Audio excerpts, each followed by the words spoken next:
जंगल था जहां तरह तरह के जीव जंतु शांति से रहते थे। उसी जंगल में एक छोटी सी प्यारी चिड़िया रहती थी। वह चिड़िया दिखने में तो साधारण थी, लेकिन उसकी सोच और आदतें उसे सबसे अलग बनाती थीं। वह बहुत समझदार और संवेदनशील थी। उस चिड़िया की एक अनोखी आदत थी। वह हर दिन जो भी महसूस करती, खुशियां, दुख, डर, आशा, प्रेम या अकेलापन, उसे पत्थरों पर उकेर देती। हर सुबह वह उठती, दिन भर का अनुभव बटोरती और शाम को एक पत्थर पर उस अनुभव को लिख देती।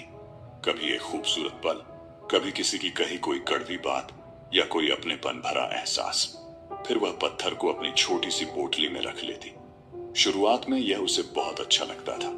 वह सोचती थी कि अच्छा अनुभव तो याद रखना ही चाहिए और बुरे अनुभवों को पत्थर पर लिखकर बाहर निकाल देना चाहिए, दिल में नहीं रखना चाहिए। यह उसकी एक तरह की आत्मा की सफाई बन गई थी। हर दिन वह कुछ लिखती और हर पत्थर में एक याद कैद होती।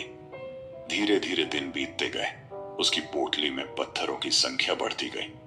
वह अब हर छोटी सी बात को भी लिखने लगी। किसी की मुस्कान, किसी की नाराजगी, मौसम की उदासी या अपने ही मन का कोई उतार चढ़ाव। पोटली अब भारी होती जा रही थी, लेकिन उसे इसकी आदत हो गई थी। उसने कभी यह नहीं सोचा कि वह अपने साथ क्या ढो रही है।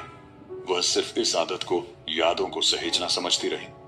समय बीतता गया और पोटली अब इतनी भारी हो चुकी थी कि उड़ते वक्त उसे जोर लगाना पड़ता। उसकी उड़ान अब वैसी ऊंची और खुली नहीं रही जैसी पहले हुआ करती थी। पहले वह बिना थके घंटों उड़ती थी, अब कुछ देर में ही थक जाती थी। पंख भारी महसूस होते और दिल बोझिल रहता। फिर भी वह अपनी आदत को छोड़ न सकी। एक दिन जब वह बहुत दूर उड़ने की कोशिश कर रही थी, तभी थक कर एक डाल पर बैठ गई। वहां एक बूढ़ा उल्लू बैठा था जो चुपचाप उसे देख रहा था।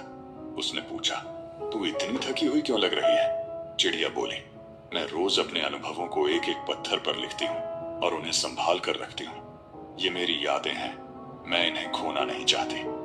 उल्लू ने ध्यान से उसकी भारी पोटली को देखा और फिर धीरे से कहा, बेटा, यादें सहेजने की आदत बुरी नहीं है, लेकिन जब वो बोझ बन जाए तो उन्हें छोड़ देना ही समझदारी है।